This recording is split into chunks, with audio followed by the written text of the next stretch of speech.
Hi everyone, welcome back to my channel. Prajapati health care में आपका स्वागत है। मैं हूं शोभनी पंडित फ्रॉम अर्बन प्रखंड, मुजफ्फरपुर, बिहार। दोस्तों, आज मैं एक ऐसे टॉपिक पर बातें करेंगे। अगर आप ग्रामीण चिकित्सक हैं तो आपके लिए वीडियोस काफ़ी महत्वपूर्ण है। अगर आप हेल्थ सेक्टर में कार्य करते हैं, चिकित्सा का कार्य करते हैं, तो आपके लिए भी यह वीडियोस काफ़ी महत्वपूर्ण है। अन्य सभी के लिए वीडियोस काफ़ी महत्वपूर्ण है।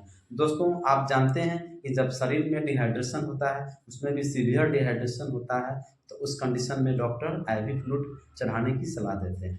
तो आज हम जानेंगे एनएस के विषय में, जिसको हम नॉर्मल सलाइन कहते हैं। तो एनएस का प्रयोग किन किन परिस्थितियों में दिया जाता है, किन किन परिस्थितियों में नहीं देने की सलाह डॉक्टर्स देते हैं। चलिए हम एनएस के प्रयोग में जानते हैं विस्तार से। तो अगर आप मेरे चैनल में नए हैं या फिर पहली बार मेरे चैनल से जुड़े हैं, तो प्लीज़ लाइक करें, सब्सक्राइब करें और वीडियो को अंत तक आप जरूर देखें। दोस्तों, एनएस का मतलब क्या होता है? नॉर्मल सलाइन होता है। उसमें साल्ट की बात करें तो उसमें साल्ट के रूप में उसमें सोडियम क्लोराइड पाया जाता है, जो कि 0.9% सोडियम की मात्रा होता है। तो अगर किसी पेशेंट को सोडियम की समस्याएं हैं, शरीर में सोडियम की मात्रा अधिक है, तो याद रखें वैसे कंडीशन में एनएस एंड नॉर्मल सलाइन कभी नहीं चढ़ाएं, कदापि नहीं चढ़ाएं। अगर किसी पेशेंट को हाइपरटेंशन है, उच्च रक्तचाप की बीमारी है, तो उस कंडीशंस में भी आपको एनएस आईवी फ्लूइड नहीं चढ़ाना है। चढ़ाना किसको है? अगर किसी व्यक्ति को दस्त हो गया या उल्टी हो गया, उसके कारण सीवियर डिहाइड्रेशन हो गया, तो डिहाइड्रेट को रिहाइड्रेट करने के लिए उसमें एनएस का प्रयोग किया जाता है। एनएस नॉर्मल सलाइन चढ़ाया जाता है, क्योंकि नॉर्मल सलाइन आपको 100 ml में भी उपलब्ध होता है, 500 ml में भी उपलब्ध होता है।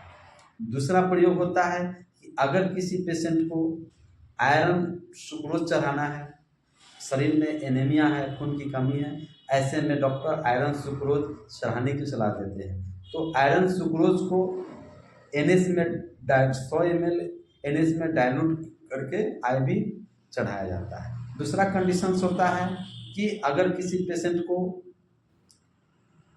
अगर सोडियम की कमी है, मात्रा में शरीर में सोडियम की कमी है, उसको पूरा करने के लिए एनएस का प्रयोग किया जाता है।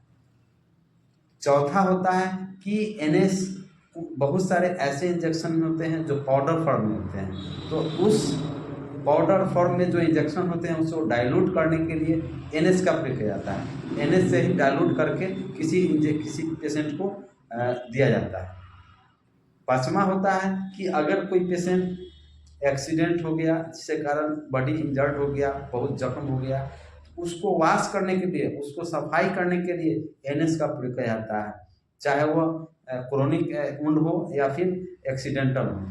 तो इस तरह से एनएस का प्रयोग किया जाता है। याद रखें, चूंकि यहाँ आइडियल की बात करें तो अगर किसी पेशेंट को डायबिटीज है, अगर हाइपरटेंशन नहीं है, तो आप एनएस का प्रयोग जरूर है आप करेंगे, तो आपको बहुत सारा आपको इसमें पेशेंट में लाभ मिलेगा और कहीं कोई समस्याएं नहीं होगी।